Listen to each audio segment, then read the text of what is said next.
We all know spinach is good for you, but could it taste good too? Want to know how to keep your spinach from becoming a soggy, tasteless mess? Keep watching to learn how to take your spinach from slimy to savory. Baby spinach is great. Eat it raw anytime you want. Just don't add it to your skillet. Put it in the oven or use it in any other recipe that requires heat.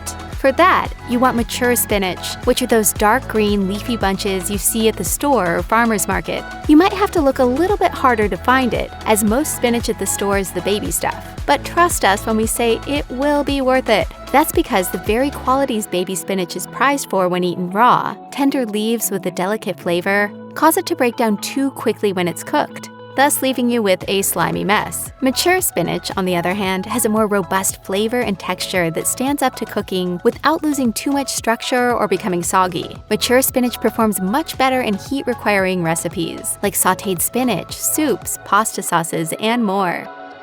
If you can't find raw mature spinach, we recommend you look for frozen spinach. It has the same flavor and texture, and it's just as nutrient-rich as the fresh stuff. Martha Stewart gets behind this hack too, and notes frozen spinach is picked and frozen at its peak, so it's always fresh and ready to go. Frozen vegetables are typically flash frozen, a process invented in the 1920s by the founder of Birdseye. It freezes vegetables so fast, their cell walls can't be damaged. This preserves their texture, flavor, color, and nutrients so well that their quality can be better than fresh. Another benefit to frozen spinach is that it comes pre-blanched. Blanching vegetables by cooking them very quickly in boiling water preserves nutrients, texture, and flavor. And it helps you get that perfectly cooked spinach recipe every time. Even if you're using fresh spinach, we recommend taking the extra step. It's quick, and a trick we swear by for the ultimate creamed spinach. You can also do your own blanching to make it easier to freeze vegetables. This is especially useful if you find mature spinach and want to stock up while you can. If you've ever grabbed spinach from your fridge and have been met with a slimy, wilted mess, you know how quickly it can go bad.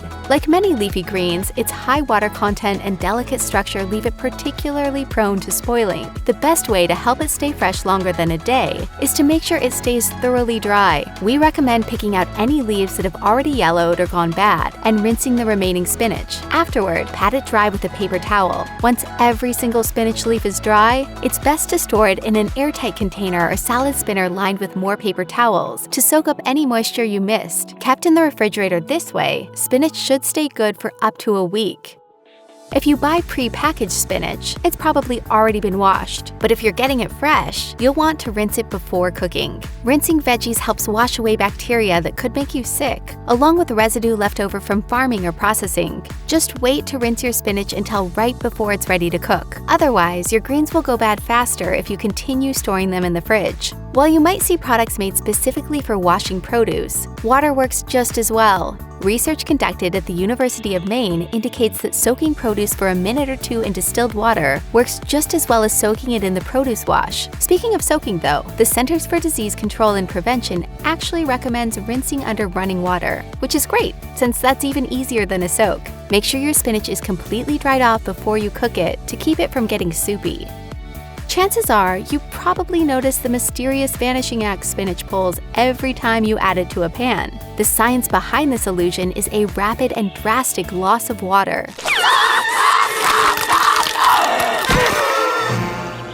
According to data published in Nutrition Review, spinach is more than 90% water, so it's no surprise it shrinks so much when you cook it as that water evaporates away. Keep that in mind when you're cooking with spinach and add a heck of a lot more to the pan than what you hope to end up with in the end. We recommend using 10 to 12 cups of fresh torn spinach leaves for every 1 cup of cooked spinach you want to have at the end. If you're using frozen spinach, one 10-ounce package should cook down to about 1.5 cups. It's interesting to note that since some vitamins are water-soluble, the water loss spinach experiences when it's cooked means it loses a little bit of its vitamin C. On the flip side, cooking spinach makes its iron and calcium easier to absorb. So you win some, you lose some. If you remember only one thing about cooking spinach, it should be this. Don't overcook it. Overcook it's no good. If you're making spinach by itself, the key is to cook it high and fast, as opposed to low and slow. If you're sautéing it, turn up the heat and cook the spinach in a little bit of hot oil for only about 3 minutes until it's barely wilted. Leave the lid off and stir frequently so the water the spinach releases as it cooks can evaporate. Otherwise, you run the risk of letting the spinach stew in too much liquid. This can be good in its own right, but dilutes the bright, fresh taste you're often looking for with sautéed spinach. You can also cook your spinach quickly by blanching it before mixing it into recipes like creamed spinach or quiche. Just boil some water, add the spinach leaves, and let them cook for about 30 to 40 seconds. Then transfer the spinach to a bowl of ice water to halt the cooking process. You can also blanch spinach before you freeze it to help it hold up to the cold. This is a great way to prevent having to throw away any fresh spinach you don't think you'll use before it goes bad. The internet is a treasure trove of food hacks, and one of our favorites is the perfect solution to overcooked spinach. Let's call it the colander trick.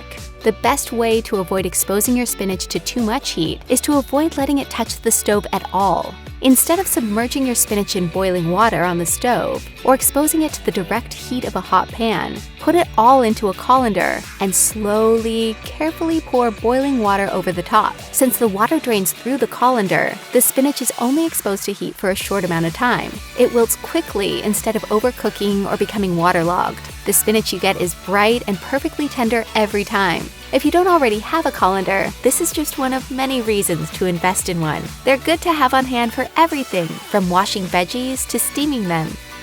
By now, you know that all it takes to cook spinach is basically a little steam, so you can imagine what might happen if you cool it in a big pile. It keeps cooking. The steam from the spinach on the bottom will travel up through the spinach above and continue cooking it. This will ruin the perfectly tender leaves you tried so carefully to time during your sautéing, steaming, or blanching. That's why we recommend spreading cooked spinach out on a baking pan or plate to let it cool in a single layer. This will help prevent it from overcooking. You can also use a silicone baking sheet or use a sheet of parchment paper. Putting down parchment paper first, even on top of your baking pans, will allow you to easily slide the spinach off onto your plate when it's ready to go.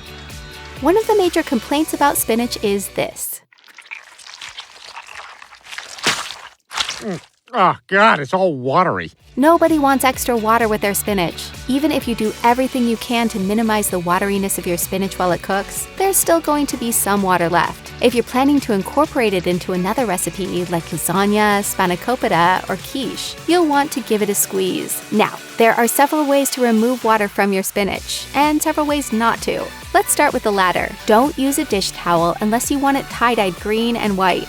And skip the paper towel to avoid spending several aggravating minutes picking tiny pieces out when you're done. The easiest way to do it correctly is to throw it in a colander and gently depress it with your hand until most of the water has drained away. If you happen to have a sushi mat or potato ricer, it's even easier and you don't need to touch the spinach much at all. Place your sushi mat on a rimmed baking sheet to catch the water as it drains. Lay the spinach across it and roll it up. You can also put the spinach in your potato ricer and squeeze it over a bowl.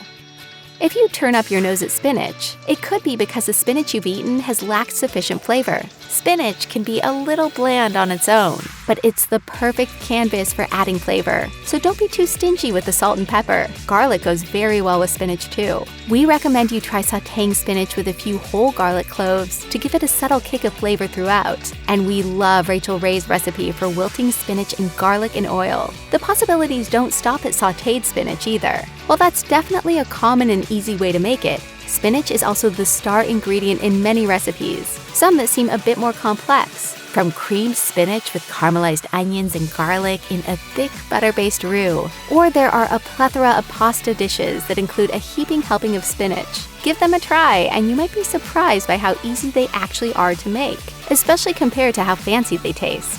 Check out one of our newest videos right here. Plus, even more mashed videos about your favorite stuff are coming soon. Subscribe to our YouTube channel and hit the bell so you don't miss a single one.